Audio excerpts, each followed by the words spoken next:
Bonjour, aujourd'hui c'est le vendredi 30 août 2024. La dernière vidéo, je range mon bureau, remonte au 29 mai. Ça fait 3 mois et pendant ces 3 mois, il s'est passé beaucoup de choses. Et en fait, ça fait des semaines que je ne sais pas, que je tergiverse et que je ne sais pas si je vais continuer ces vidéos ou pas. Bon, il y a un courant de fond qui, depuis que je fais ces vidéos, est un espèce de sentiment d'ambivalence vis-à-vis de la faible utilité ou du faible retentissement de ces vidéos par rapport au temps que quand même ça me demande de les faire, même si j'improvise beaucoup et même si j'improvise avec la fatigue et que ça explique aussi sans doute pourquoi ces vidéos sont pas très regardables, très longues, très décousues, très embrouillées. Ben là, bon, voilà, c'est un peu le principe, on va dire. Donc il y a évidemment tout cet aspect-là qui fait que je suis dans à quoi bon, très souvent. Et puis là, en fait, ben, il y a tout ce qui s'est passé pendant ces 3 mois, c'est-à-dire la victoire, le score monumental, tragique, mais qui ne fait que confirmer un courant de fond depuis maintenant une dizaine d'années du Rassemblement national et plus généralement de l'extrême droite et des fascistes aux élections européennes, la dissolution immédiate de l'Assemblée nationale par Emmanuel Macron, une campagne dans laquelle je me suis beaucoup investi. J'ai fait campagne à la fois dans la cinquième circonscription d'Indre-et-Loire, où je vote pour la candidate du Nouveau Front Populaire, Parti communiste français, Marina Coccia, et son suppléant Melvin Musset. On a collé les affiches, on a tracté, on est allé dans aux sorties d'usines, enfin on a fait plein, on a discuté, on a fait des débats, des meetings, des choses comme ça. Et puis je me suis un peu investi aussi dans la campagne de la première circonscription d'Indre-et-Loire, dans laquelle le député sortant NUPES ELV Charles Fournier a été réélu sous la bannière du Nouveau Front Populaire. C'est quelqu'un de super. Alors, dans ma circonscription, le Nouveau Front Populaire est arrivé de très peu en troisième position. La candidate pouvait se maintenir, mais elle a été républicaine, et elle s'est désistée, et on a dû revoter. Alors, la mort dans l'âme, mais vraiment, je l'ai fait quand même, pour l'horrible candidate modem macroniste, inodore, incolore, insupportable.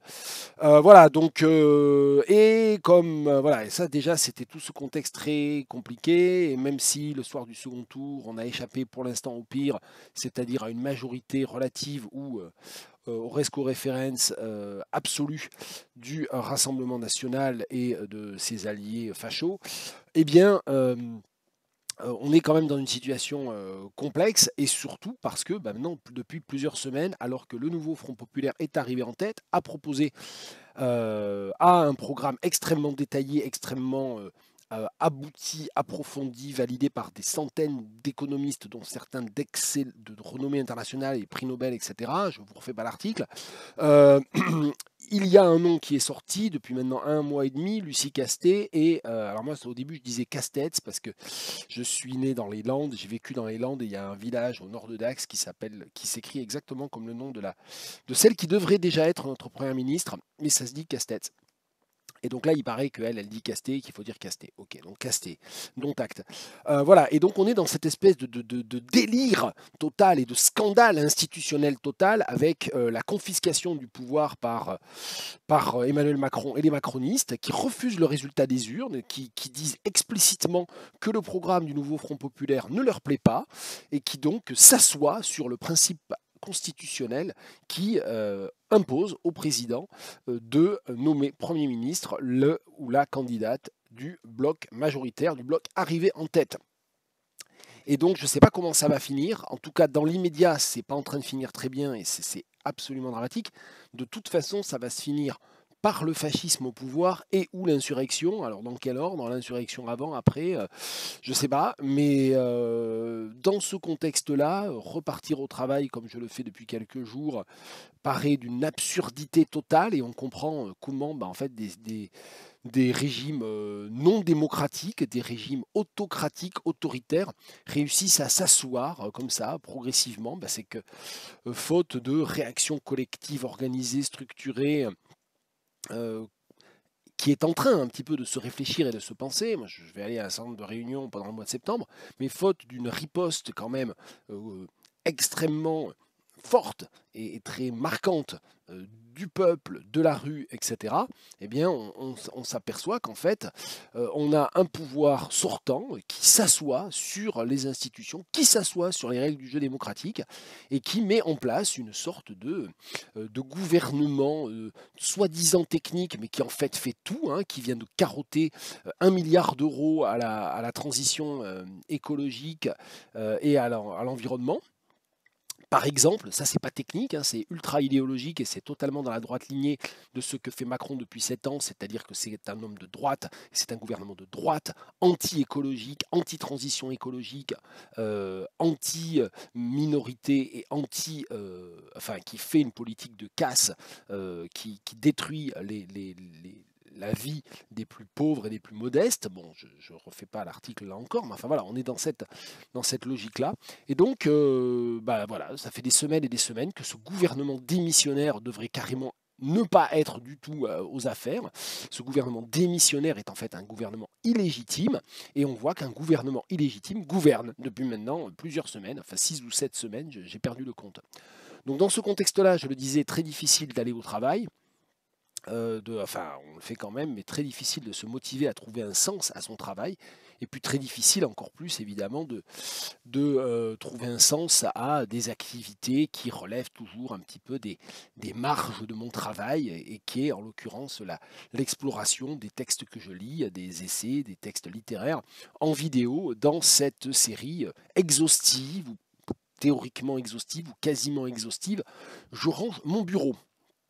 Donc voilà un peu où j'en suis. J'ai des projets de traduction, j'ai un gros projet de recherche pour lequel j'ai obtenu un congé sabbatique d'un semestre seulement, mais d'un semestre à partir du mois de février. Et je veux commencer à travailler sur ce projet dès le mois de septembre et je vais me faire un planning là ce week-end pour vraiment baliser ça. Mais j'y vais en ayant un sentiment d'absurdité, de, de, de, de- de dissociation en fait. C'est vraiment ça. C'est-à-dire que et je sais qu'on est nombreux à être comme ça, c'est-à-dire qu'on va faire un peu, on va au travail, on fait son métier, on mène sa vie de famille, on mène un certain nombre d'activités, on enclenche des projets de travail, des choses comme ça, et des activités de loisirs. Je ne sais pas dans quelle catégorie tombe mes vidéos, c'est du loisir et du travail, je ne sais pas. Euh, tout en étant en permanence dans cette espèce d'anxiété face et dans cette espèce. Alors évidemment, il y a l'anxiété, l'éco-anxiété qui ne cesse de monter depuis des années pour moi comme pour beaucoup d'autres, mais il y a évidemment cette espèce d'angoisse permanente larvée qui sous-tend chaque journée en fait, et c'est épouvantable en fait. Voilà, ça sert peut-être pas à grand chose de le dire, mais je l'ai dit, ces vidéos sont toujours trop longues, donc là il y aura en plus plusieurs minutes qui ne seront même pas des minutes littéraires, et je suis dans mon bureau et j'ai allumé la lumière, pas parce que j'en avais vraiment besoin, mais c'est parce que je trouve que j'ai déjà sale gueule, donc je pense que j'ai encore plus sale gueule sans la lumière, donc je me suis dit que ça ferait peut-être une meilleure vidéo, je sais pas trop. Je sais pas si vous voyez, j'ai rapporté le casque que j'avais à l'université aussi. Bon, que vous avez vu plutôt sur les vidéos, je rends des livres ces derniers temps, ou parfois peut-être sur les hors-séries de l'année dernière, je ne sais plus trop. Voilà, donc je tombe la veste, comme on dit en français, substandard, euh, et je vais quand même vous parler d'un certain nombre de livres. Alors, les piles que j'ai sur mon bureau et que je dois ranger, en fait, il n'y a pas tout ce que j'ai lu depuis 3 mois, je ne sais pas ce qui se passe, il y a des choses que j'ai dû ranger, ça, bon, tant mieux d'un certain point de vue, mais il y a des choses aussi que, bah, toujours pareil, vous savez, dans Je range mon bureau, il y a des livres que j'ai vraiment lus entièrement, puis il y a des livres qu'on m'a rendus, des choses comme ça, des livres que mon épouse a lus mais pas moi, enfin bon, des choses comme ça. Et donc sur mon bureau, il y a mon édition en 2 tomes des Abhandlungen gesammelte Schriften de Walter Benjamin. C'est les tomes 1A et 1B en quelque sorte. Ça avait été vendu il y a quelques années quand la BU, enfin ouais, non, il y a quelques années, il y a une bonne douzaine d'années quand la bibliothèque universitaire des lettres avait désherbé un certain nombre d'ouvrages en très bon état. Ils avaient vendu ça pour 3 fois rien, hein. Et donc voilà, donc ça fait partie des livres que j'avais récupérés. J'avais récupéré aussi les œuvres complètes de Rilke en allemand. Et donc là, il y a un certain nombre de textes. Il n'y a pas tout Benjamin, mais il y a un certain nombre de textes de Benjamin en allemand. Et la raison pour laquelle je suis allé le chercher, ben non, j'ai pas mis de marque-page au bon endroit parce que du coup, je me suis reperdu un peu dans le livre. C'est à cause de ça, c'est Über den Begriff der Geschichte, sur le concept d'histoire, parce que en juin, juillet, je sais plus trop, enfin voilà, pendant cette période sans vidéo de 3 mois, pendant ce trimestre, Azélie Fayol, Un grain de lettres, a fait une vidéo sur le concept d'histoire de Walter Benjamin. Et donc bah, je l'ai relu, c'est un texte très court en fait. Alors je l'ai relu et puis je l'avais même repris, j'avais même repris la vidéo en regardant, puisqu'elle lisait vraiment des extraits, et de très larges extraits. Je me demande si elle n'a pas lu en intégralité d'ailleurs dans sa vidéo, j'oublie, là j'ai un petit doute. Et donc ça me permettait en fait de suivre la traduction et le texte original, et bon, voilà, en même temps c'était assez intéressant aussi. Donc voilà pourquoi il y a Walter Benjamin qui va repartir d'où il est venu, si j'ose dire. Il y a ce livre dont j'ai parlé déjà de nombreuses fois, enfin dont j'ai parlé une fois en détail, dans l'excellente collection consacrée aux témoignages de traducteurs et de traductrices des éditions de la Contralée. Noémie Grunenwald, sur les bouts de la langue, traduire en féministe. Barre S. Alors j'en ai parlé une fois vraiment dans une vidéo, et puis après j'ai dû le remontrer 2 ou 3 fois, je pense, parce que je le prête. Je l'avais même prêté j'en ai même égaré un, donc je l'avais racheté, enfin bon bref. C'est un texte de 2021 ou 2022, 2021. J'ai même mis mon nom dessus, à force de le prêter. Donc là, je l'avais prêté à un étudiant de master qui l'a lu, qui s'en est servi d'ailleurs pour son travail, et qui me l'a rendu à la fin de l'année universitaire. Et donc voilà pourquoi il est sur mon bureau. Ça, c'est aussi un livre que j'avais prêté. Celui-ci, je l'ai prêté à ma doctorante. The Interpreters de Wole Soyinka. Voilà. Que j'ai lu. J'allais dire à sa sortie. Alors non, parce que j'étais pas né quand même à la sortie. Il y a des expressions que j'ai lues à sa... Non, mais non, pas à sa sortie en fait, parce qu'il a été publié en 1965 et repris dans la African Writers Series de chez Heinemann en 70, donc je suis né en 74, donc c'est pas possible. Non, en revanche, je l'ai lu vraiment au tout début de mon travail de lecture un peu systématique de littérature africaine, au tout début de mon intérêt pour la littérature africaine, et donc il y a une trentaine, ouais, un peu moins de 30 ans, je pense, en 95 ou 96, je pourrais pas dire. Et c'est pas un livre qui m'a laissé un très grand souvenir. J'ai le souvenir d'avoir beaucoup peiné sur ce livre, de ne pas avoir compris grand-chose. Bref, je lui ai prêté parce que lors du comité de suivi individuel, ça lui a été conseillé par un des membres du comité en fait de suivi de lire The Interpreters. Je l'avais sur mes rayonnages, donc je peux lui prêter des livres. Je ne me gêne pas. Toujours dans les livres dont je ne vais pas parler ou dont je vais parler très rapidement, cette publication récente pour le coup aux éditions, tiens c'est surtout ça que je voulais montrer, les éditions Les Prouesses, petite maison d'édition qui ne publie, alors est-ce qu'ils expliquent leur principe? Je ne sais pas. Tiens, je vois que c'est imprimé sur les presses de l'imprimerie Gilbert Claret à Chambray-les-Tours. Je ne savais même pas qu'on avait une imprimerie comme ça à Chambray-les-Tours, juste à côté.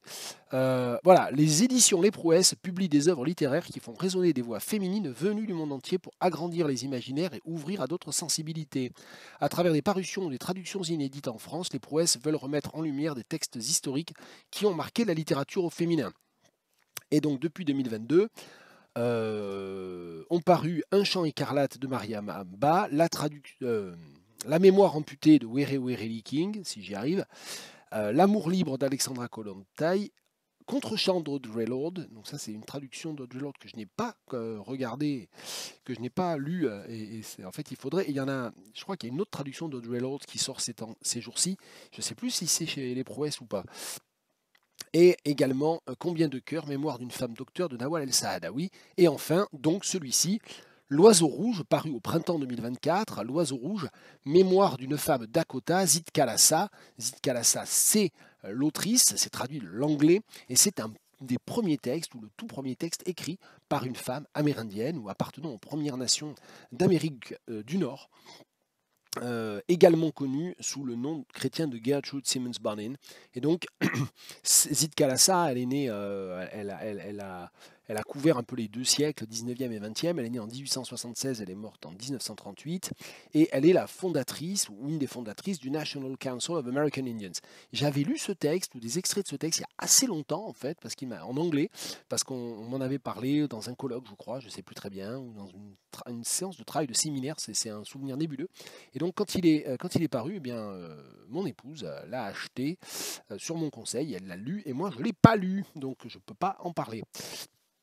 2 livres qui étaient sur ma table de chevet depuis longtemps et que j'avais pas lu. C'est les livres. Alors, je sais pas s'il faut dire des livres pour enfants ou pas. C'est la collection. Je sais jamais comment elle s'appelle cette collection. Je sais plus. Je vais dire des bêtises. Elle n'a pas un nom, cette collection. Si, Duo, voilà. La collection Duo. Alors celui-là, il est de 2019, donc vous voyez à quel point je suis en retard. Et celui-là de 2021. Et c'est une collection comme ça de petits livres à couverture souple, très très jolie, toujours un travail graphique exceptionnel. Ah oui, j'ai pas dit, c'est les éditions Dodovol. Pour moi, c'est évident, donc je ne le dis pas. Et donc, ce sont des textes qui sont des textes plutôt à destination d'un public d'enfants.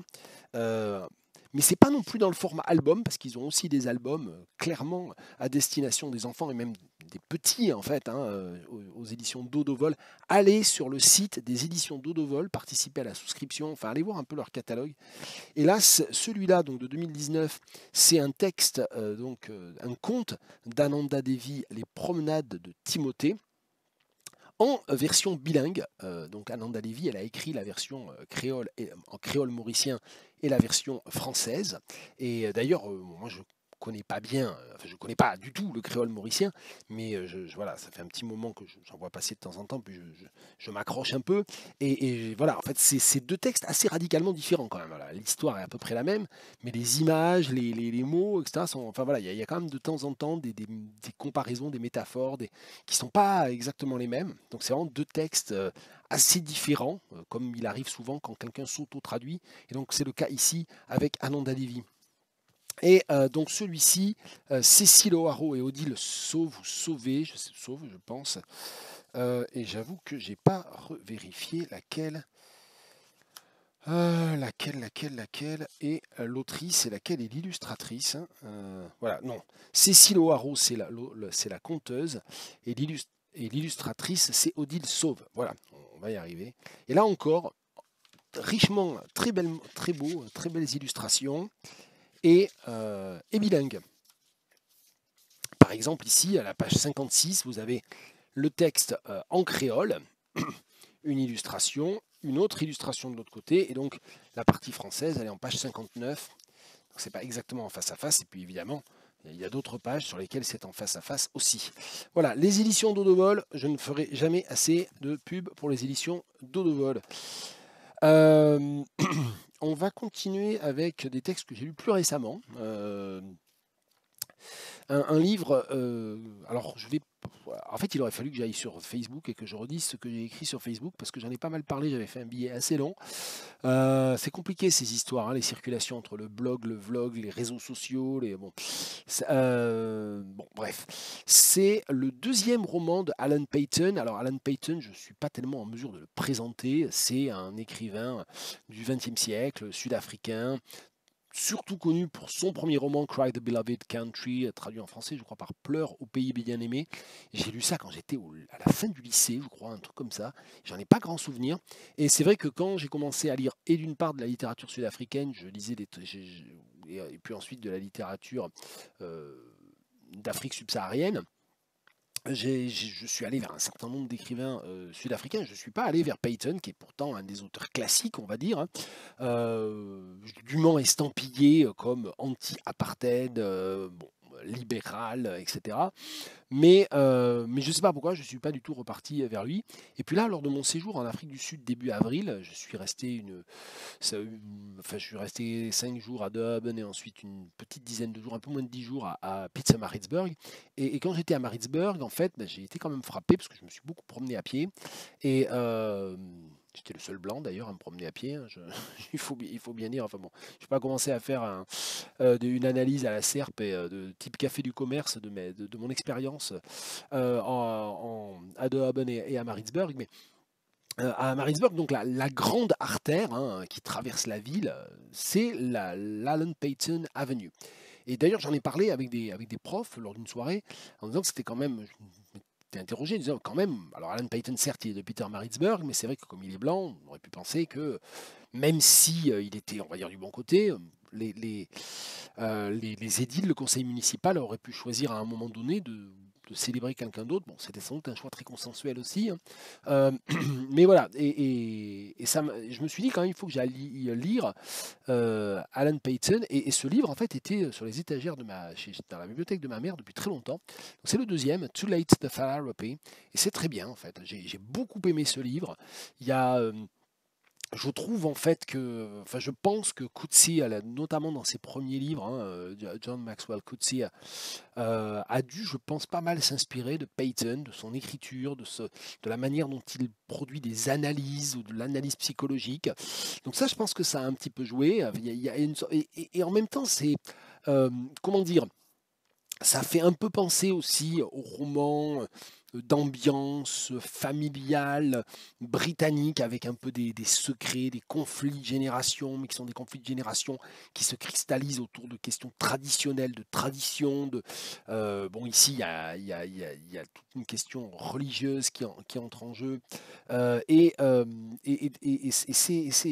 J'allais dire par exemple Graham Greene, mais en fait, c'est avec beaucoup moins d'ironie que Graham Greene. Et moi, je trouve surtout mieux écrit et plus prenant en fait que Graham Greene, moi qui m'est toujours tombé des mains, mais c'est sans doute moi qui me trompe. J'ai échangé avec des personnes sur Graham Greene aussi à un moment donné, je crois, à propos sur Facebook lors de ce fameux post autour de Alan Paton, parce que j'avais déjà dû dire que ça me faisait penser à Graham Greene et que j'aimais alors que j'aime pas Graham Greene. Bon, c'est un peu zarbi, mais c'est comme ça.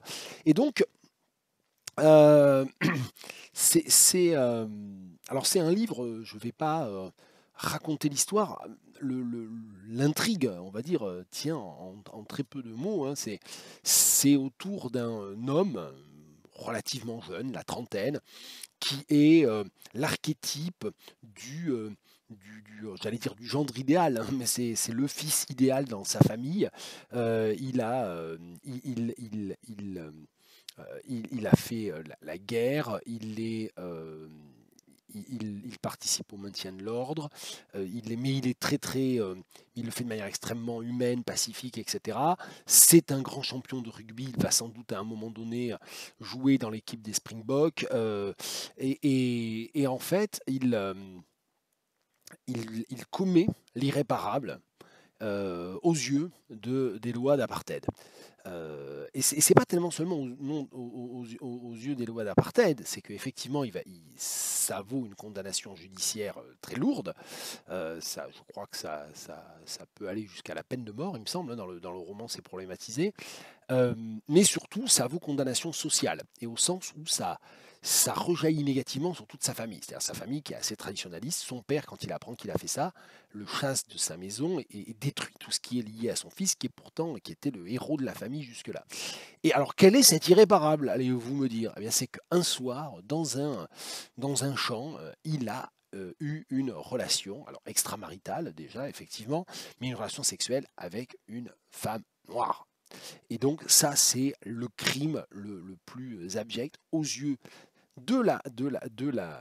des lois d'apartheid qui interdisent, hein, c'est les miscegenation laws, hein, qui existaient et qui de fait qui sanctionnaient très lourdement, et donc jusqu'à la peine de mort dans certains cas, ces relations dites contre nature, hein, parce que miscegenation, ça veut dire que c'est comme si, c'est le terme qui est employé pour la bestialité, c'est-à-dire c'est comme si un être humain s'accouple avec une autre espèce animale, en fait. Voilà, donc c'est tout ce délire, ce fantasme de pureté suprémaciste et ce délire raciste, en fait.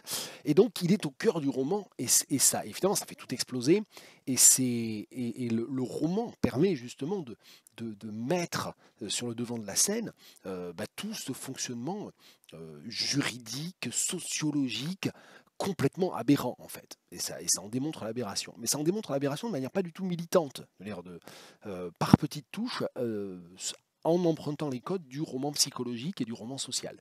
Et donc c'est très très bien. J'ai beaucoup aimé Too Late the Philanthropy de Alan Paton. Et puis comme j'ai commencé un cycle sud-africain, en quelque sorte, dans mes lectures, alors je ne vais pas lire que des livres sud-africains. Aujourd'hui, je ne vais pas vous parler que de livres sud-africains, mais il se trouve que j'ai ramené ça. J'ai pas pu résister quand j'étais en Afrique du Sud. J'ai acheté un certain nombre de livres d'occasion. J'étais tombé plus attends, ma collègue prof du département français, Alexandra, m'a signalé ce qu'il faut jamais faire avec moi, un lieu de perdition, une charity où il y avait plein de livres très intéressants en assez bon état ou en très bon état et très peu cher. Donc bon, donc heureusement quand même que j'avais qu'une seule valise. Donc voilà, donc j'ai ramené pas mal de livres. J'ai pas totalement commencé à les lire. Au sûr, j'ai pas fini de les lire. Et donc je commence une sorte de cycle sud-africain à partir notamment des livres que j'ai achetés là-bas. Un livre que je ne connaissais pas du tout, que j'ai fini par parcourir la deuxième moitié, je l'ai vraiment lu en diagonale. Il y a Rainbow Nation, My Zulu Arse, alors je vais mal le prononcer, Sirle Khumalo, Sirle, je suis à peu près sûr, Khumalo, je ne sais pas.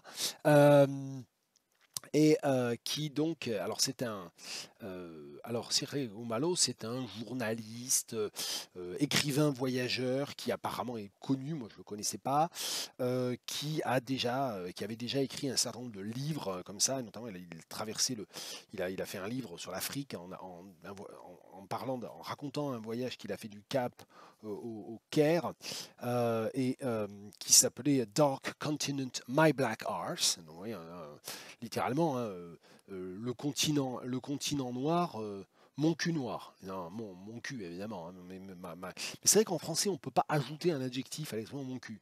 Mon cul de noir, hein, littéralement. Le continent noir, le continent sombre, mon cul de noir.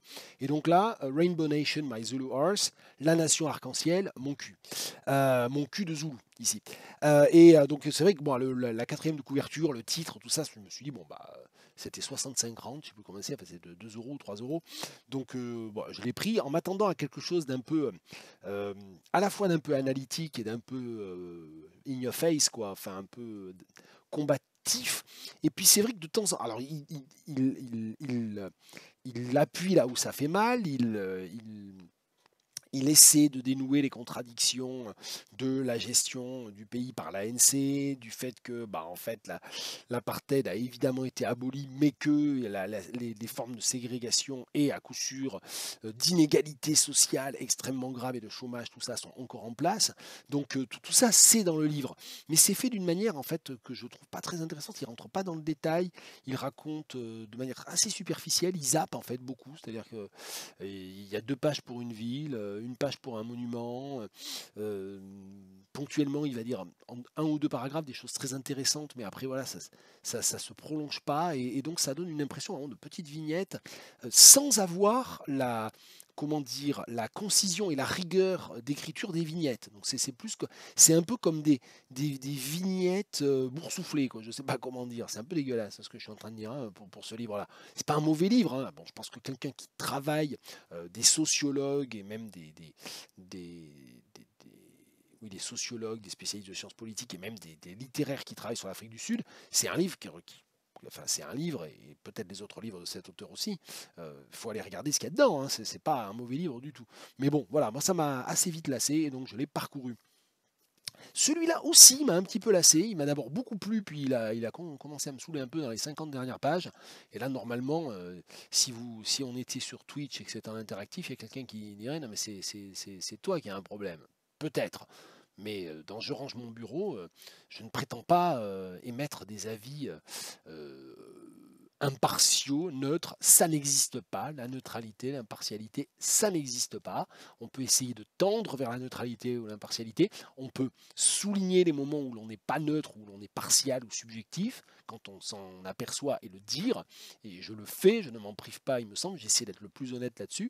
Peu importe. Donc voilà, donc c'est sans doute moi qui ai un problème en ce moment avec les fins de livres. Et d'ailleurs, c'est intéressant parce que tiens, je vais aller chercher. J'ai lu aussi ce livre de Marie Scondé, et les 100 dernières pages, je les ai trouvées vraiment pénibles aussi. Donc c'est peut-être moi qui traverse. C'est peut-être lié, on revient à mon long préambule de début de vidéo, je ne vais pas y revenir. C'est peut-être lié à toute cette situation qui fait que je suis tellement préoccupé, et je suis tellement inquiet et angoissé que la littérature ne me procure pas non plus le même embrasement. J'arrive pas peut-être autant à me projeter, à me plonger dans des textes, parce que je fais pas. Enfin, les textes font toujours une partie du chemin et le lecteur aussi, ou la lectrice aussi. Et peut-être que moi, là, en ce moment, il faut venir un petit peu plus vers moi, je sais pas, hein, c'est probable. Il y a des livres que j'ai aimés dans les livres dont je vais vous parler, donc ouf. Mais voilà, donc pour La vie scélérate, c'est pareil, mais je vais peut-être pas en parler tout de suite. Donc j'allais vous parler de Moxieland, de Lauren Boix. Alors Lauren Boix, je n'ai lu que Zoo City, je crois, je suis en train de dire... Je suis en train de me dire, j'ai un énorme trou sur le titre, et je crois que comme celui-là, c'est vraiment une première édition, ils vont évidemment pas donner le titre, bon c'est pas grave, il est quelque part par là, allez, voilà, ça c'est mal barré cette histoire, si je commence, oui, Zoo City, il est là, du premier coup, je peux même vous le montrer, cette couverture géniale, Zoo City. Ça, c'est un super livre de science-fiction, d'anticipation, je ne sais pas comment il faut dire. Et celui-là, c'est aussi un texte d'anticipation, de science-fiction, très cyber. C'est ça qui, je crois, à un moment donné, m'a... Non, en fait, c'est pas ça qui m'a lassé. J'ai bien aimé tout le côté cyber, tout le côté culture underground, tout le côté résistance anarchiste à une dictature, mais qui utilise énormément de codes de geek, etc. Non, tout ça, en fait, ça m'a plu. C'est pas ça qui m'a pas plu. Euh, le livre, globalement, m'a plu. Ce qui m'a pas tellement plu, en fait, c'est tout le côté roman policier ou roman d'espionnage. C'est-à-dire que les 50-60 dernières pages, c'est un peu la résolution de tout ce qui est préparé. Et en fait, moi, ça m'intéresse pas. Et là, voilà, je peux dire que c'est un biais que j'ai moi, qui est que je lis quasiment jamais de romans d'espionnage. Je lis très peu de romans policiers, parce qu'en fait, le fonctionnement de ces textes-là ne m'intéresse pas. Le fonctionnement de ces textes en tant que texte narratif ne m'intéresse pas tellement. C'est-à-dire finalement la bonne vieille exposition et incident, résolution, enfin exposition, incident, énigme ou série d'énigmes liées aux incidents, résolution, dénouement. Et tout le côté résolution, dénouement, en fait, moi, dans le roman policier, je m'en fous. Et bon, là, c'est pareil, ça m'a pas accroché plus que ça. Mais j'ai pas mal aimé quand même la société que Lauren Boix a imaginée. Et surtout, et ça c'est très important, comme dans The City, le langage par lequel elle fait advenir cette société, qui est un langage à la fois extrêmement argotique, qui utilise beaucoup d'argot urbain sud-africain, mais qu'elle modifie ou qu'elle revitalise en mêlant un certain nombre de choses et surtout en inventant beaucoup de choses elle-même. Pourquoi? Parce que c'est un texte d'anticipation, c'est une dystopie, et j'ai l'impression que je lis que des dystopies et des trucs d'anticipation. En ce moment, il y en a un autre. Tiens, si je continue à faire des chassés croisés, dont je vais vous parler, le tout nouveau roman de Emmanuel Ruben, c'est une dystopie atomique. Donc là aussi, pour l'anxiété, pour l'éco-anxiété, c'est ouais de lire des dystopies.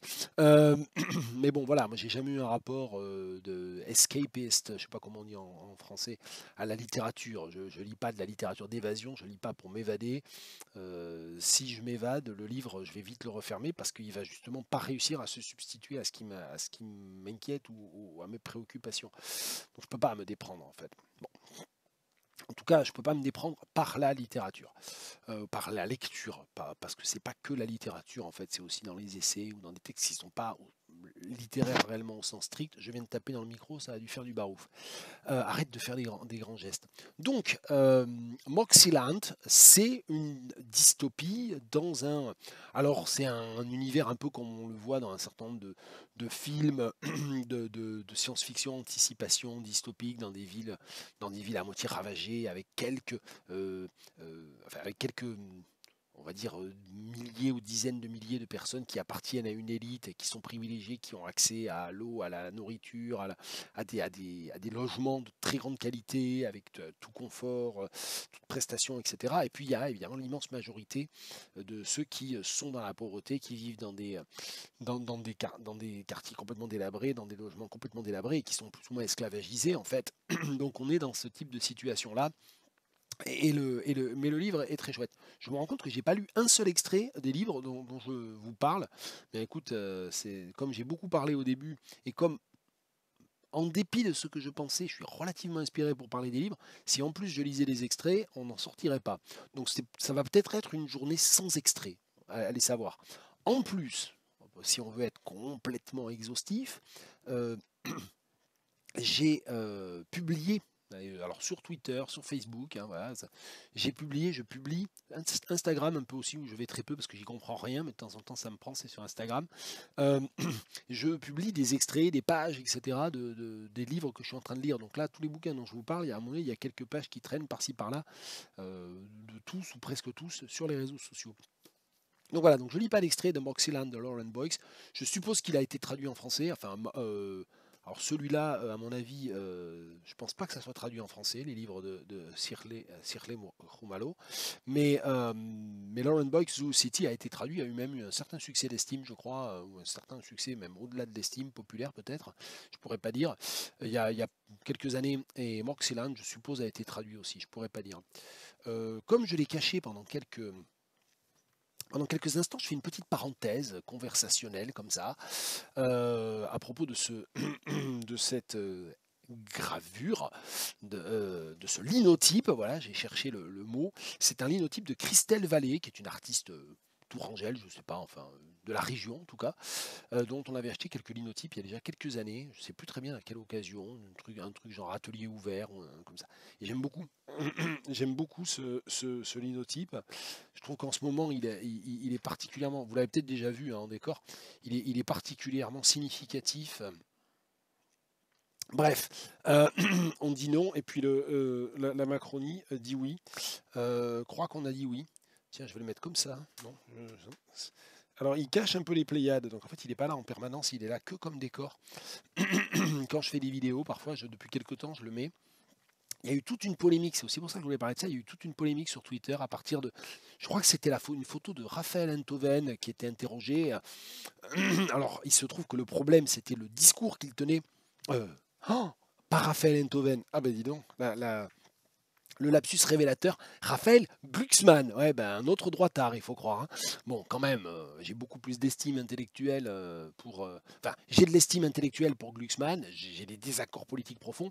Enthoven est un minus abin, c'est une nullité totale, est un imposteur qui véhicule une idéologie extrêmement dangereuse d'extrême droite. Donc voilà, Enthoven, c'est poubelle, pas Glucksmann. Donc il y a eu une polémique sur Twitter autour d'une photo. Alors, le problème, c'était l'entretien, c'était l'interview. C'était qu'en fait, dans mon souvenir, c'était il y a quelques semaines, 1 ou 2 semaines, hein, je crois, de ces polémiques à la con, comme il y en a tout le temps sur les réseaux sociaux. Mais les polémiques à la con, elles sont toujours intéressantes aussi. C'est pour ça qu'elles existent et qu'elles se nourrissent. C'est parce que les polémiques à la con, elles disent quelque chose quand même. Tiens, je devrais écrire un livre sur les polémiques à la con. Ça me sortirait peut-être, je sais pas, par le haut, je sais pas comment il faut dire. Mais le problème, c'est pas moi en fait. Le problème, c'est le pays. Le problème, c'est le pays. Le problème, c'est le monde en fait. Bon. Je fais 14 000 parenthèses, mais bon, plus personne ne regarde, donc c'est pas grave. You're on your own boy. Qu'est-ce que je disais? Oui, Glucksmann. Donc il y avait une photo de Glucksmann qui posait devant une gigantesque, enfin pas si gigantesque que ça, d'ailleurs une bibliothèque avec des livres, un peu comme moi. Si j'étais pas en train de me filmer avec l'ordinateur mais avec le téléphone, je pourrais vous faire visiter notre bibliothèque en mode panoramique. On a, nous, ici, rien que dans cette pièce, et tous nos livres sont pas là, plus de livres, beaucoup, beaucoup plus de livres que qu'on a envoyé sur cette photo de Glucksmann. Et donc, il y a eu tout un truc sur ah là là, la bourgeoisie, les mecs bourgeois, ils posent toujours devant des livres. Et il y avait plein de gens qui disaient des livres qu'ils n'ont pas lus, des livres.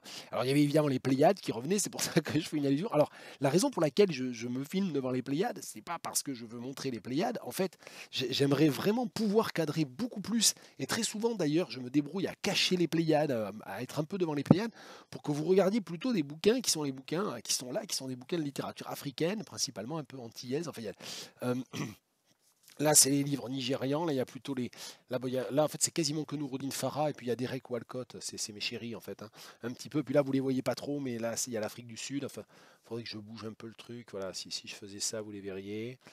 Voilà. Donc là, il y a pas mal de livres. Là, il y a Mandela qui se balade. Euh, voilà. Et donc, c'est pareil. En haut, si ça montait, vous verrez qu'il y a encore du Nigeria là-haut. Bon, ok. Donc, pourquoi je raconte ça? Je raconte ça parce que moi je suis rentré dans le débat, parce que bah, les débats à la con, quand on est con, on se met dedans. Donc comme je suis con, bah, j'adore les débats à la con. Euh, et donc bah, je suis intervenu pour dire il faut critiquer Glucksmann pour ce qu'il dit. Dans mon souvenir, c'était encore son truc comme Macron veut pas de Lucie Castet, etc. Bah, il faut faire une alliance en dehors du LFI, etc. De LFI, enfin bon, connerie absolue. Le NFP a gagné en tant que NFP, avec un programme cohérent du NFP. On ne commence pas à enlever les trucs parce qu'il y a la gueule à machin ou les idées à trucs qui à la marge vous déplaisent. C'est une absurdité. Bon, donc le discours de Glucksmann, il était totalement critiquable et je ne suis pas du tout d'accord. C'est ce que je disais tout à l'heure. Hein. J'ai des désaccords politiques avec lui. Je sais pas, voilà, c'est pas quelqu'un d'inintéressant, c'est pas une nullité comme Enthoven avec qui je l'ai brièvement, lapsusément confondu, mais voilà, c'est un désaccord politique fondamental. En revanche, l'attaquer sur le fait qu'il posait devant une bibliothèque et commencer à dire il n'y a que les bourgeois qui ont des bibliothèques, c'est de la parole, ils ne les lisent pas, ça m'a énervé parce que comme j'ai dû le dire à un moment donné, nous avons, avec mon épouse, 3 à 4, peut-être 5 fois plus de livres qu'on a envoyés sur cette photo, et on les a tous lus, quasiment tous lus. Il y en a 2-3 qu'on a abandonnés en route, mais globalement, on les a tous lus. J'ai pas lu tous les Pléiades de la première à la dernière page, mais j'ai lu une bonne partie de chacun de nos Pléiades. Ou quand c'est pas moi, c'est mon épouse, parce qu'il y en a, enfin, il y en a qui m'ont, enfin, là ils sont tous ensemble, mais il y en a qui sont à moi, il y en a qui sont à elle, on ne sait plus, mais enfin, on le saurait s'il fallait, mais peu importe. Donc c'est extrêmement agaçant. C'est extrêmement agaçant parce qu'en fait, c'est dire que c'est d'abord dire qu'avoir une bibliothèque, c'est forcément un truc de luxe ou c'est un truc d'élite, et c'est une élite sociale, et c'est uniquement un signe extérieur ou c'est un signal. Alors oui, il y a plein de gens qui se servent des livres ou de la lecture ou des belles bibliothèques comme d'un signe extérieur de reconnaissance, de bourgeoisie, d'entre-soi. Ok, mais c'est comme, je sais pas, les montres de telle marque. Là, je vais dire n'importe quoi, j'y connais rien. Les montres de telle marque ou les voitures de telle marque, c'est pas parce que c'est telle montre ou tel vêtement ou telle marque de polo devient un signe entre soi que le polo est pourri ou que la montre vaut rien. Je sais pas, vous voyez, enfin, faut distinguer quand même. Enfin, on a l'impression qu'il faudrait quand même repartir lire Barthes, hein, les mythologies de toute urgence, entre autres. Hein. Donc faire de la sémio-analyse et de la sémiologie sociale un peu boostée. Bon, peu importe, c'est des parenthèses dans tous les sens, je fais n'importe quoi aujourd'hui. Après tout, c'est peut-être la dernière vidéo, donc si vraiment j'arrive pas à m'y remettre, ou si je décide idéologiquement qu'il faut que j'arrête de faire des vidéos, on ne sait pas, donc autant y aller à fond aujourd'hui. Donc je vous disais, bien, je vais continuer avec les livres que j'avais commencé à vous montrer. Marie Scondé, La vie scélérate. Donc c'est un roman qui date, c'est le roman juste avant, je crois, Traversée de la mangrove. Et c'est un livre qui est hyper intéressant en termes de fresque familiale, suivant 4 générations, montrant en fait la fascination pour pour l'Amérique centrale, pour l'Amérique du Nord, pour les États-Unis évidemment, pour la Jamaïque, de la part des Guadeloupéens, et ce tropisme en fait américano-antillais qui est évidemment battu en brèche par le rapport avec la métropole, avec le français, etc. Et donc donc ce roman travaille tout ça. Et moi à un moment donné, j'ai dit tout à l'heure que les dernières pages, c'est pas les dernières pages, c'est l'avant-dernière partie. Alors je sais plus si c'est en 5 parties ou pas. Je ne l'ai pas fini récemment, celui-là. Hein. Je crois que j'ai fini de le lire en juillet. Ça doit être en 5 parties, je pense. Ah non, c'est en 4 parties. Bon, alors, la fin de la 3e partie et le début de la 4e partie, c'est ça, ouais, ça me revient. Il y a eu pour moi, dans ma lecture à moi, vous voyez, je prends toutes les précautions d'usage pour dire que c'est subjectif, pas partial, pas neutre, gna gna gna. Cette partie-là, il y a eu pour moi là un ventre mou, ce qui n'enlève rien au grand mérite du livre, au fait que c'est comme souvent avec Marie Scondé, c'est un peu enfoncer les portes ouvertes de dire ça, c'est presque insultant de dire ça, mais je pense, c'est un très bon livre. Et donc, voilà, donc c'est un nouveau texte de Marie Scondé que j'ai lu, nouveau au sens où nouveau pour moi, texte que je ne connaissais pas. La vie scélérate. Je passe vite, hein, je ne parle pas très longtemps des livres. Je parle beaucoup, mais je ne parle pas très longtemps des livres. C'est comme ça. Là, il y a une carte postale qui n'est pas à moi qu'il faut que je rende. C'était le marque-page. Le nouveau roman d'Emmanuel Ruben, Malville, que j'ai acheté aux journées d'été des écologistes. Alors tiens, j'ai pas dit ça. La semaine dernière, c'est ça, on est le vendredi 30, ouais c'est ça, c'était du 22 au 24. Les journées d'été de EELV Les Verts se sont tenues à Tours. Donc moi, j'étais jamais allé aux journées d'été les écologistes, hein, je suis sympathisant ELV depuis très longtemps. Bon là, j'ai pris ma carte en fait, dans la foulée des élections législatives. Et puis après avoir pris ma carte, je me suis dit, bah, je vais aussi aller aux journées d'été, comme ça je vais un petit peu aller tâter le terrain, écouter. C'est très très riche, c'est très très dense les journées d'été de ELV. C'était à Tours, donc c'était sur place. Donc on y est allé avec mon épouse, avec mon fils cadet aussi, qui était intéressé. Et donc, on a assisté à plein d'ateliers, pas tous les mêmes d'ailleurs. On n'est pas souvent allé aux mêmes ateliers. C'était intéressant, on pouvait échanger, se résumer, se faire part aussi de. Il y a beaucoup de choses qui m'ont laissé sur ma faim. Bon, c'est pas le lieu ici d'expliquer tout ce qui m'a plu et tout ce qui m'a un peu laissé sur ma faim dans ces journées d'été des écologistes. Mais enfin, bon, bref. Et donc, il y avait évidemment des exposants et notamment bon, alors, des associations, pour la cause palestinienne, le nucléaire, enfin bon, des stands d'associations, l'association végétarienne de France, enfin voilà, enfin des associations dont on peut s'attendre à ce qu'elles soient là aux journées d'été de ELV plus qu'à celles des Républicains ou de ces connards de macronistes. Bon, certes, mais il y avait aussi des librairies, et notamment la librairie L'Étang Sauvage à Tours, qui est avenue de Gramont, où je ne vais pas très souvent, mais qui est très bien. Alors, elle n'est pas très près ni de mon travail ni de chez moi, c'est pour ça que je n'y vais pas souvent. Et donc là, j'ai vu que le nouveau livre d'Emmanuel Ruben, dont je pensais qu'il sortait que plus tard, était déjà sorti. Et donc ce roman d'Emmanuel Ruben, Malville, le toponyme vient de Cresse-Malville, hein, la centrale nucléaire où se trouvait le supergénérateur Super Phénix. Donc c'est ça, ce toponyme. Sauf que ça se passe en 2036 et qu'il y a eu une catastrophe nucléaire. Et aussi, sauf que, et ça c'est aussi pour ça que je voulais le lire, moi j'ai vu ça, j'ai lu la 4e de couverture, j'ai pas ouvert plus le roman. Je connais Emmanuel Ruben, il y a 2 livres de lui que j'aime énormément, 3 livres de lui même que j'aime énormément, 2 livres qu'il a publiés aux éditions du Realgar, Ice Color et Terminus Schengen, et puis un livre qui s'appelle Sur la route du Danube, je crois tout simplement, qui est un très beau livre dans lequel il raconte comment à bicyclette, enfin bicyclette de professionnelle ou de semi-professionnelle quand même. Je ne sais pas si ça s'appelle encore des bicyclettes quand c'est comme ça. Vélo, bon, à vélo avec un autre, avec un acolyte, ils ont fait tout le trajet à vélo de l'estuaire du Danube jusqu'à ça, ou plus exactement, ses sources. Et c'est un livre super. C'est en rivage poche, hein, c'est vraiment très chouette, ça se lit très bien en plus. Voilà, donc bon, je l'ai pris. Donc je l'ai pris parce que je connaissais l'auteur.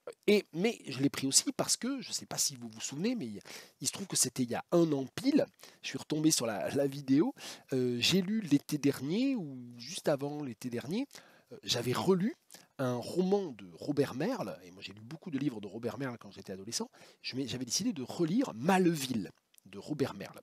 Et Maleville, c'est un roman d'anticipation dans une France du futur après une catastrophe nucléaire. Quasiment tout le vivant a été soufflé, bousillé, quasiment tout le monde a été tué, les bêtes, les hommes, par une catastrophe nucléaire. Et bon, quand on voit un texte Malville, etc., on se dit, bon, ok, Emmanuel Ruben, c'est pas seulement qu'il va et il le fait d'ailleurs, c'est ce qu'il fait, c'est même ce qu'il y a de mieux, je trouve, dans le livre. Il raconte aussi tous les combats des années 70-80 du mouvement antinucléaire contre Super Phénix. Il raconte la décision à l'initiative de la gauche plurielle sous Lionel Jospin de mettre à l'arrêt Super Phénix et Cresse-Malville. C'est Dominique Voynet qui était ministre de l'Environnement. Voilà, donc il raconte tout ça et c'est presque ce qu'il y a de mieux, moi je trouve, dans le livre, cette espèce de retour qui est à la fois socio-historique et quand même à travers le prisme d'une histoire qui est celle d'un narrateur principal qui est probablement plus ou moins très largement inspiré du vécu de Ruben lui-même. Peu importe, ça c'est pas très important. Mais c'est ça qui fonctionne très bien dans ce livre-là.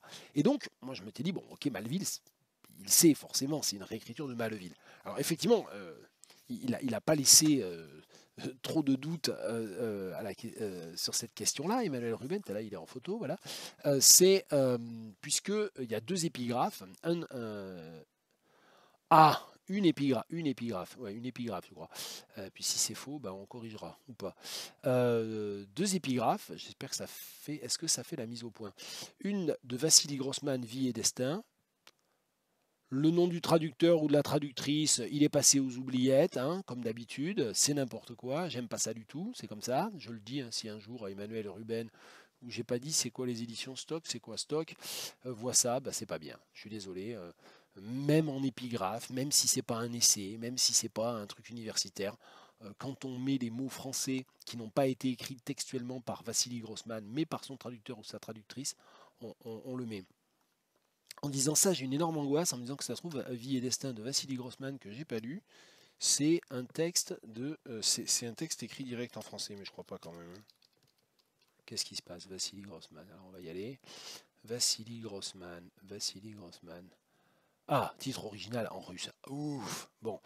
Est-ce que j'ai le nom du traducteur ou de la traductrice tant que j'y suis sur internet? Traduit par, ah non, préfacé par Efim Etkind, le grand maître de André Markovitch, me semble-t-il, et on n'a pas le nom du traducteur sur Wikipédia. Bah oui, il faudrait pas s'emmerder. Est-ce que à un moment donné, on va avoir le nom du traducteur sur Wikipédia? Non, bah non. Donc bah c'est bien, bah, les éditions Stock et Emmanuel Ruben, bah vous faites pas mieux que Wikipédia, mais vous auriez pu. Voilà, dans quoi je me suis embarqué moi? Parce que tout en faisant une vidéo et en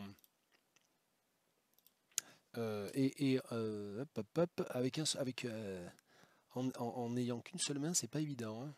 C'est pas possible, il n'y a pas la traduction. C'est hallucinant. Vous voyez, hein, pourquoi c'est grave de ne pas mettre le nom du traducteur ou de la traductrice? C'est que c'est pas une info facile à trouver en fait. Je fais exprès, je fais durer pour montrer à quel point c'est pourri de ne pas mettre le nom du traducteur ou de la traductrice. Il y a un hashtag sur Twitter que j'utilise, pas très souvent malgré tout, mais trop souvent, je pense qu'il y a des gens qui me trouvent lourd. C'est le hashtag Name the Translator, donner le nom du traducteur. Ça y est, Alexis Berezovski. C'est ça. euh, et je sais ça grâce au site du livre de poche. Et j'ai jamais lu ça. Alexis Berelovitch, n'importe quoi. Alexis Berelovitch. J'aurais même réussi à donner son nom sans l'estropier. Je l'avais d'abord estropié. Voilà, donc je reviens là-dessus. La citation est géniale au demeurant. Et voilà, tiens, bah voilà, Vassili Grossman, ça fait que 1200 pages. Tiens, je devrais mettre ça sur ma liste de livres à lire. Et une longue citation de Maleville de Robert Merle. Bon, cette très très très longue digression, normalement je devais juste parler du lien intertextuel qui est en quelque sorte éventé dès l'épigraphe par Ruben. Et puis je me suis perdu parce que j'ai fait mon râleur sur les histoires de traduction. Bien. En fait, c'est un. Alors, moi, j'ai été un peu déçu parce que je pense en fait que Emmanuel Ruben, j'ai lu deux autres livres de lui dont je parle pas là, dont j'ai pas parlé. Il y avait La ligne des glaces et il y en a un autre, le titre m'échappe. Et je trouve que plus il fait du romanesque, moins c'est convaincant. En fait, je suis pas sûr qu'il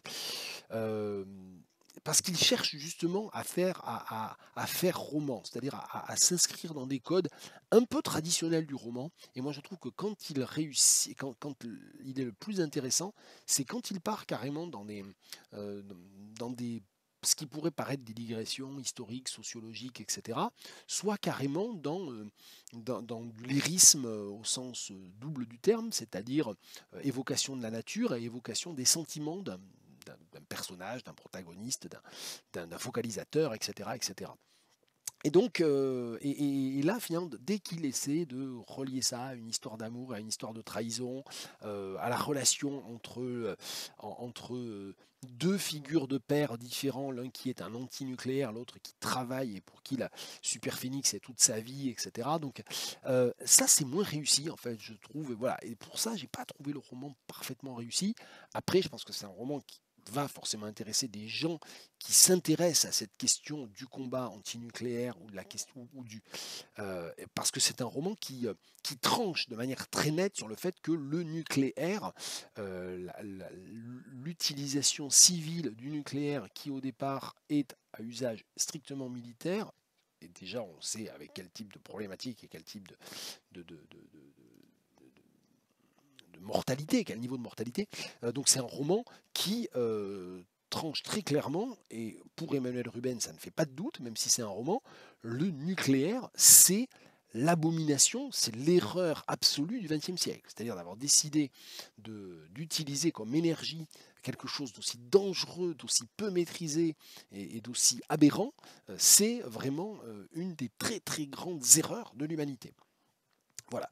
Bon, j'espère vous avoir, ça part dans tous les sens et j'ai émis des réserves. J'espère vous avoir donné envie de le lire quand même. Moi, parmi les choses que j'ai apprises, parce que voilà, c'est un roman qui apprend des choses, ce qui n'est pas forcément en soi un critère d'appréciation d'un roman, mais là en l'occurrence, je trouve que c'est bien.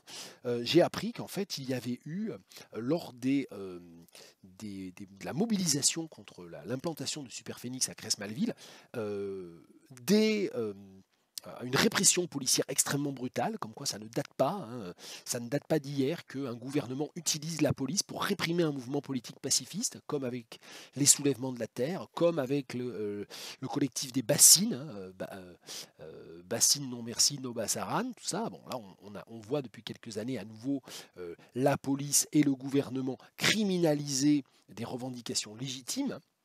Donc on a un gouvernement qui est illégitime et qui se maintient et qui criminalise des mouvements qui, eux, sont légaux, légitimes et qui vont en plus dans le bon sens en termes d'alerte. Bon. Et donc, en 1977, il y avait eu un certain Vital Michalon, je crois, qui avait été tué par la police avec ensuite un véritable mensonge d'État. Voilà. Alors j'ai publié les photos, je crois, sur les photos de ces deux pages-là sur Facebook. Je crois que c'était page 144-145, il me semble.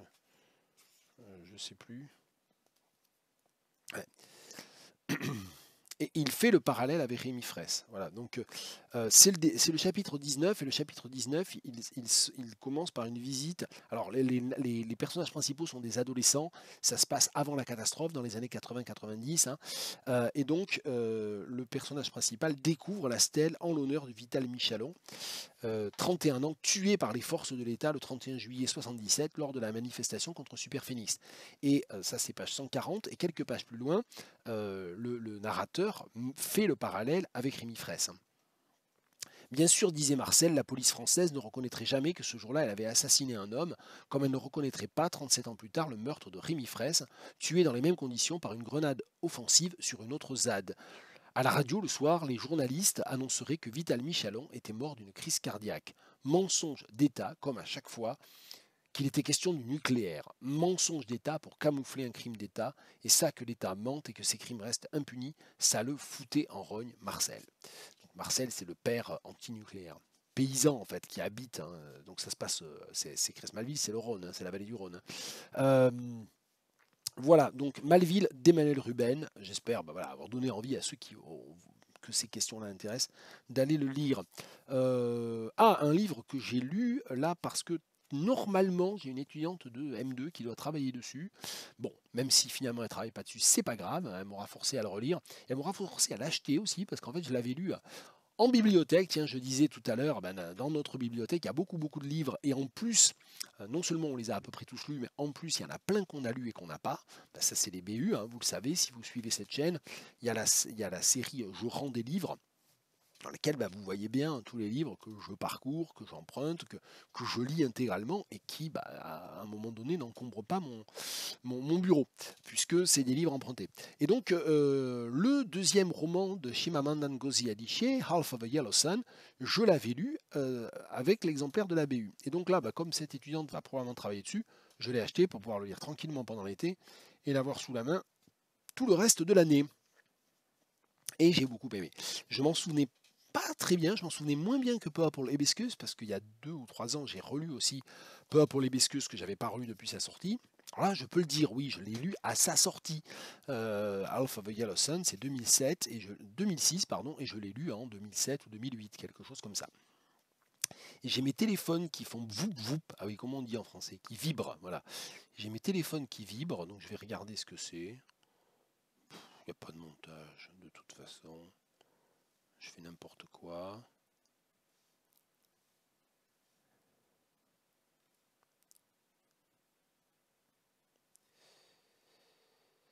Ouais. Bon, c'est pas des messages très urgents. Je regarde tout comme ça tant que j'y suis. Non, il n'y a rien d'urgent. Bon. Et donc voilà, donc Half of the Yellow Sun, je ne vais pas en parler en détail parce que le roman est très long.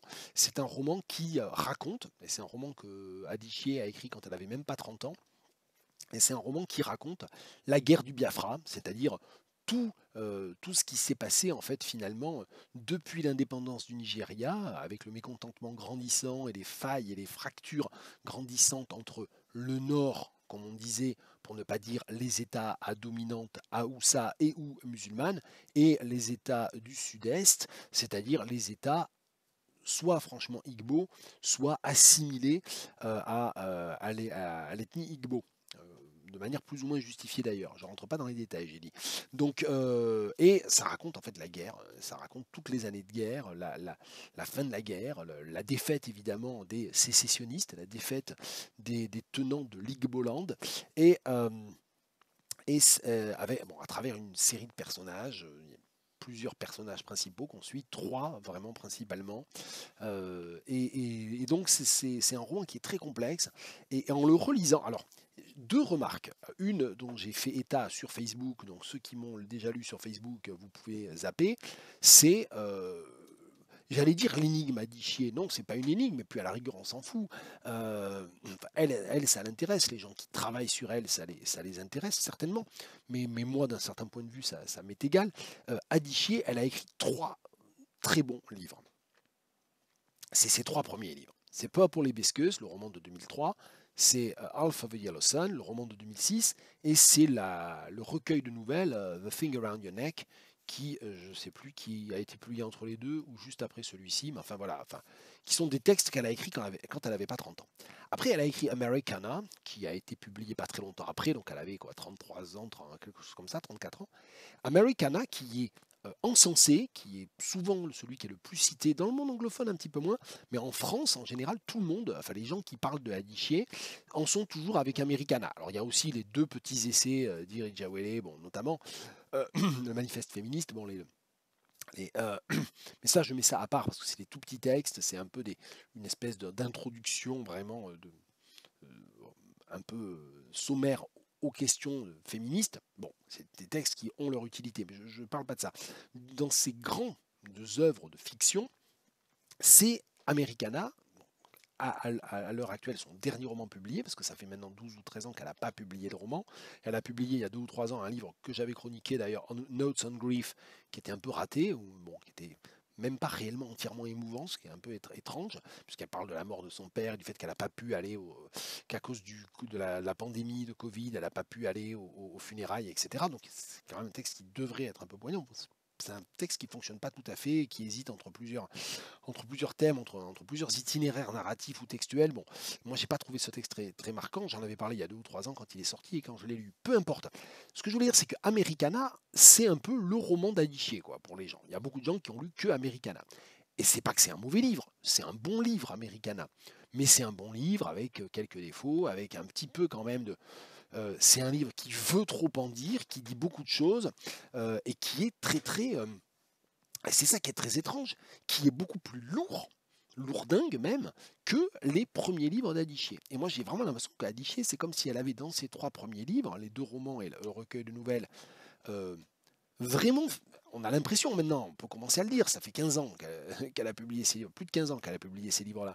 C'est comme si elle avait tout dit là, comme si elle avait vraiment fait des œuvres extrêmement fines, extrêmement nuancées, qui durent, qui résistent. On les relit 15 ans après, et ça fonctionne encore à fond. Enfin, et comme si, bah, après, elle avait fait Americana, qui est un texte qui parle d'autre chose, hein, c'est pas du tout une répétition. Le texte apporte quelque chose de nouveau dans l'œuvre d'Adichie, mais il est déjà moins bon, il est un peu plus, il est trop long, il est trop. Et celui-ci est très long, mais il n'est pas trop long. Il est très long, mais pas trop long. Americana, il est peut-être même un peu plus court non, il n'est pas plus court, je sais pas, que Alpha Sun, mais il est vraiment contrived, quoi. Je sais pas comment le dire. Oui, contrived. Elle veut trop en dire et ça se voit, quoi. On voit toutes les coutures sémantiques et idéologiques du texte au sein du récit. Et puis on voit aussi un peu les coutures narratives d'ailleurs. Donc voilà, donc ça, ouais, j'ai dit ça sur Facebook et bon, c'est mon opinion, je la partage. Et je trouve notamment d'ailleurs que tous les chapitres sur le deuil, parce qu'il y a énormément, il y a des morts, hein, ça se passe pendant la guerre civile, hein, qui a fait des morts de famine, comme on le sait, hein, la guerre du Biafra, et puis des morts militaires évidemment. Et donc il y a des pages absolument bouleversantes sur le deuil sur la réaction des personnes qui apprennent que quelqu'un qu'ils aiment vient de mourir. Et il y a des pages merveilleuses, enfin merveilleuses, c'est difficile à dire comme ça, des pages vraiment très très belles, extrêmement prenantes, extrêmement convaincantes sur ça, alors que dans le texte plus récent autour de la mort de son père, ben, Adichie ne réussit pas ça, moi, je trouve. Donc c'est comme s'il y avait besoin de la mise à distance de la fiction pour qu'il y ait que l'affect ressorte. Bon, c'est quand même étrange. Euh, Peu importe. Qu'est-ce qu'il y a ensuite? Ah oui, il y a les livres, j'avais oublié ça. Il y a plein de livres encore, hein. Je parle depuis une heure, il y a plein de livres. Alors, il y a les exercices à trous de Marc-Émile Tinez. Il y a, je sais pas ce que c'est ça. Ouais, c'est une facture. C'est une facture acquittée, hein, je vous rassure, hein. Enfin, vous en foutez, hein, c'est pas votre fric, mais. Euh, les exercices à trous de Marc-Émile Tinez, publié aux éditions Louise Bottu. Qui est un texte qui essaie d'épuiser le mot trou et la notion de trou, et donc par des textes très, très diversifiés, dans une sorte de ponge un peu trash, quoi, ou de ponge euh, un peu plus ludique ou un peu plus, euh, je sais pas, euh, j'arrive pas à trouver un terme, mais bon voilà, enfin, ça fait penser un peu à ces expérimentations, c'est-à-dire voilà, on prend une notion et un mot et on les fait travailler au maximum, et c'est relié en plus à un site, et moi c'est ça qui m'a intéressé. Alors Louise Botus, c'est une maison d'édition qui est située dans les Landes, et le texte tourne beaucoup autour d'un trou que je ne connais pas, le trou de Madame, qui se trouve à Préchac-les-Bains. Alors Préchac-les-Bains, c'est pas très très loin de là où je suis né, de là où j'ai grandi, de là où je repars en vacances régulièrement, parce que mes parents vivent encore là-bas, dans les Landes, mais c'est quand même pas loin, donc même si je connais pas bien Préchac, et donc ça m'a amusé, intéressé de voir qu'il y a plusieurs textes qui sont consacrés au trou de Madame, donc à cette espèce de cavité d'eau ainsi nommée, intermittente, hein, c'est-à-dire qui est à sec quand il n'a pas plu depuis longtemps, et qui donne lieu notamment à une réécriture du Dormeur du Val, le Dormeur du Trou de Madame, page 33. Qui donne, là, il y a un petit côté exercice de style aussi de Raymond Queneau, hein, puisqu'il y a plusieurs manières de s'approcher en quelque sorte, de traiter ce trou. Hein. Nous venons tous du trou de Madame, bon ça on s'y attendait.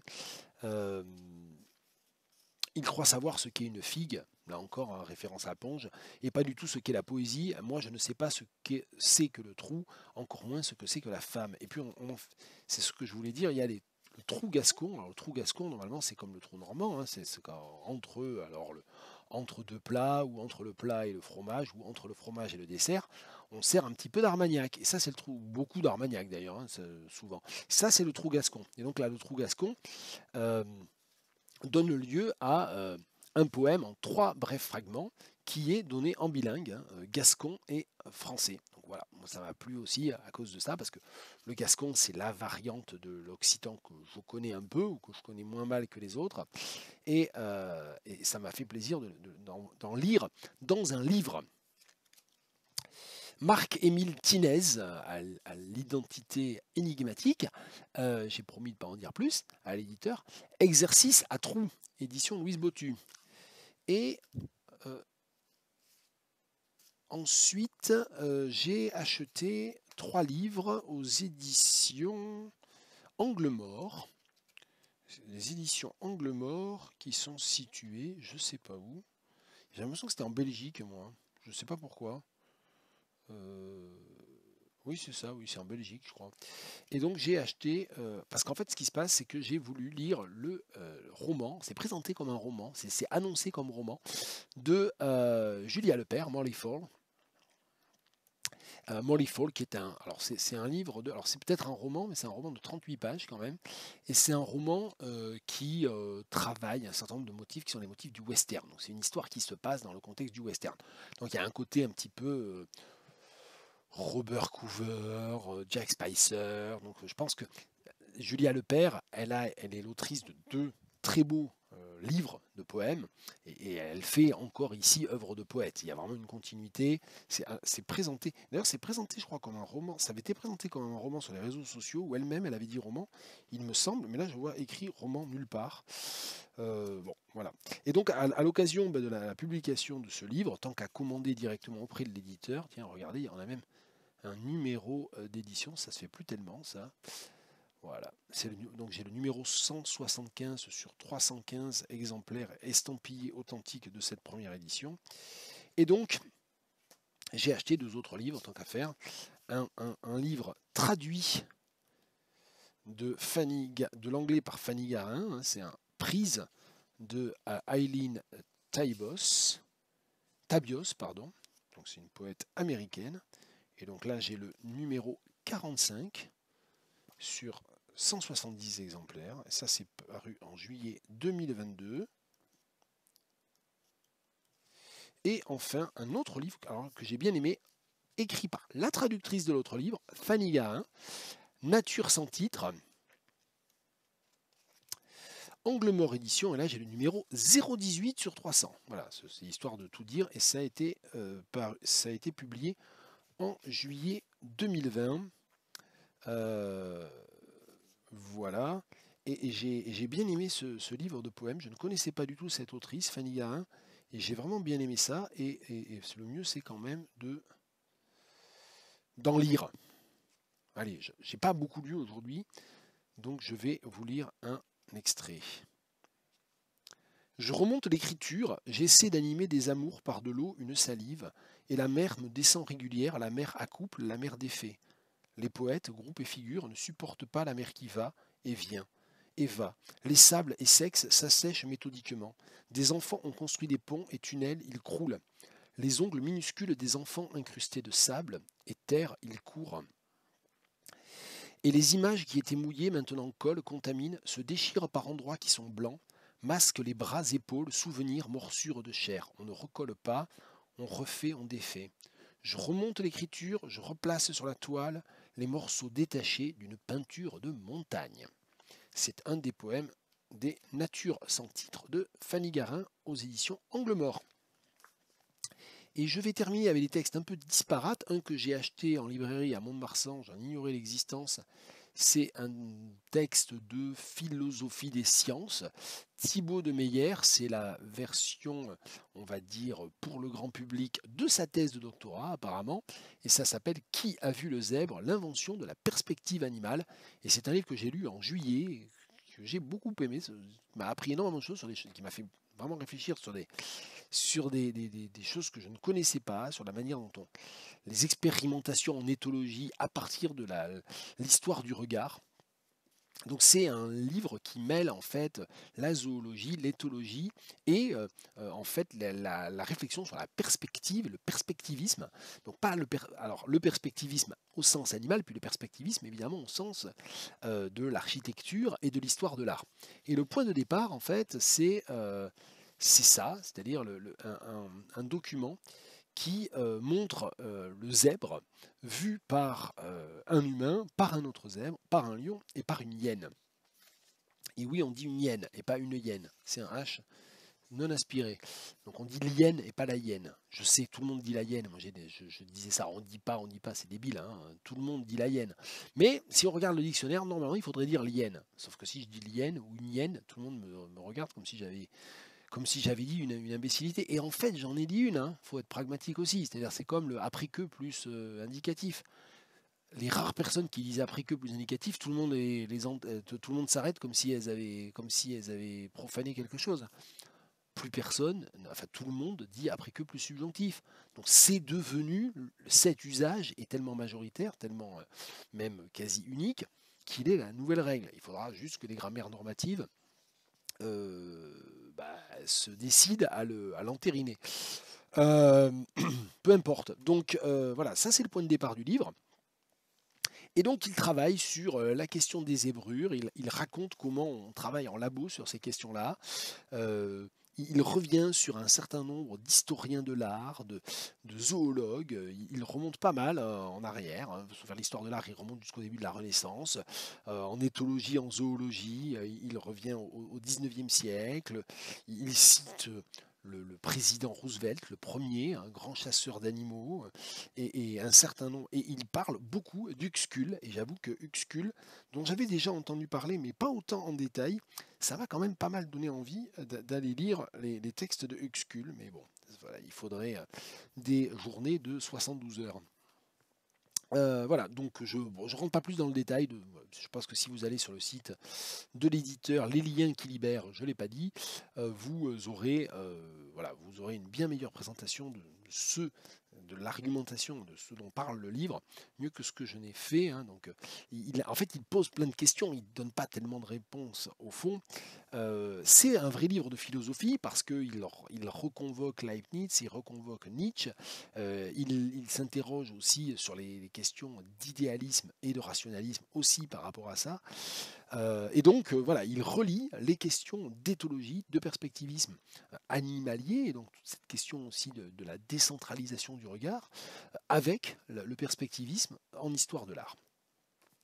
Ce livre-là, tiens, bon, on parlait des Pléiades, pour vous montrer que des fois ils servent.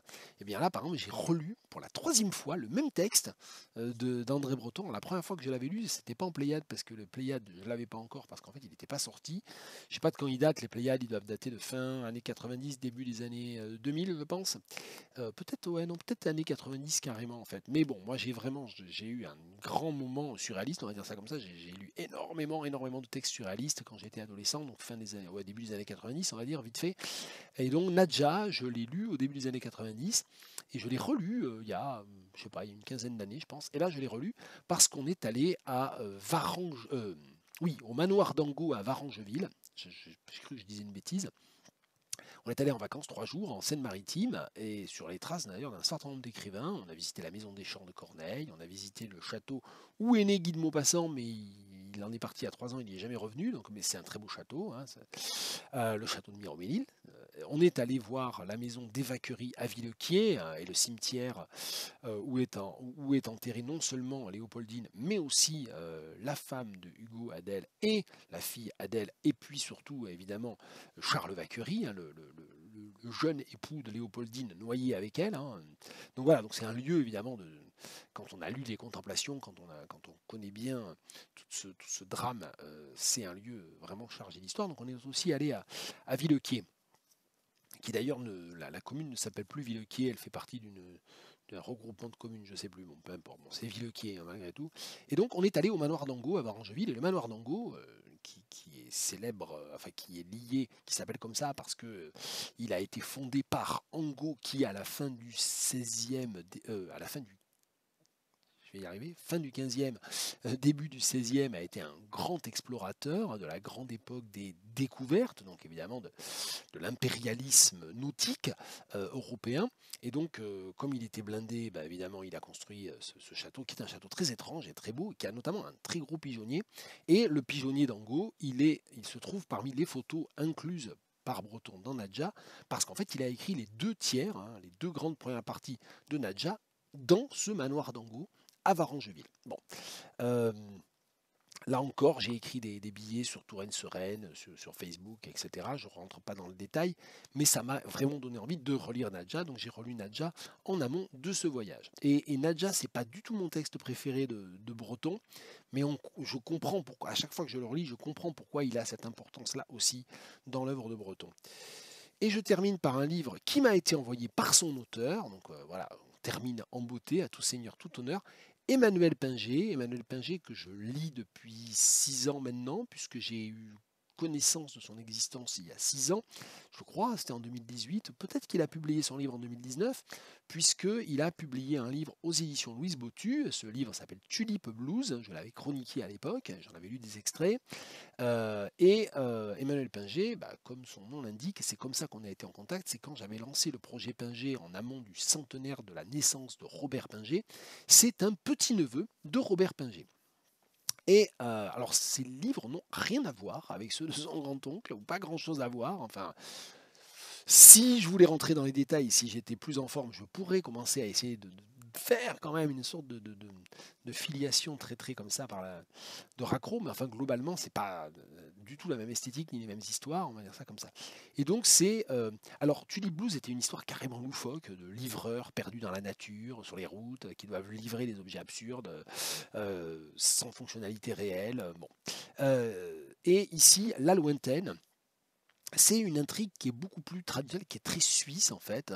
Ça me rappelle des livres d'Arnaud Kamenisch, notamment, qui est un très grand écrivain suisse germanophone. Et ça m'a rappelé Arnaud Kamenisch un peu, parce qu'il y a cette situation dans laquelle des hommes qui sont au mi-temps de leur vie, hein, je ne sais pas quel âge ils ont, 40, 50, 60 ans, j'ai oublié, hein, c'est sans doute dit, mais j'ai oublié. Ce sont des chasseurs, ils se réunissent dans le pavillon de chasse, le pavillon de campagne d'un d'eux, qui il s'appelle Didier, celui-là, je crois, et et en fait, il y en a deux qui partent chasser, les autres qui restent à manger, à boire, et il y a en fait, euh, il y a l'intrusion progressive alors déjà d'une protagoniste féminine qui s'appelle Magda et qui est une piti apparemment, donc qui a des pouvoirs surnaturels, des pouvoirs de divination. Et puis il y a des instances un petit peu surnaturelles qui entourent les lieux, qui croisent le chemin des chasseurs, de ceux qui sont partis chasser, etc. Et donc en fait, il y a le personnage de Magda, il vient un petit peu euh, battre en brèche ce discours très viriliste des chasseurs, très truculent, tout ça, etc. Et en fait, elle vient un peu les cannibaliser, en fait. Donc c'est un peu les mangeurs mangés, un petit peu, ou les virilistes dévirilisés, un peu. Donc il y a tout cet aspect-là qui est quand même très malaisant aussi, un petit peu, dans le texte, et très réussi. Alors, est-ce que pour celui-là, je peux vous lire aussi un extrait? Euh, Parce que bon, voilà, c'est aussi...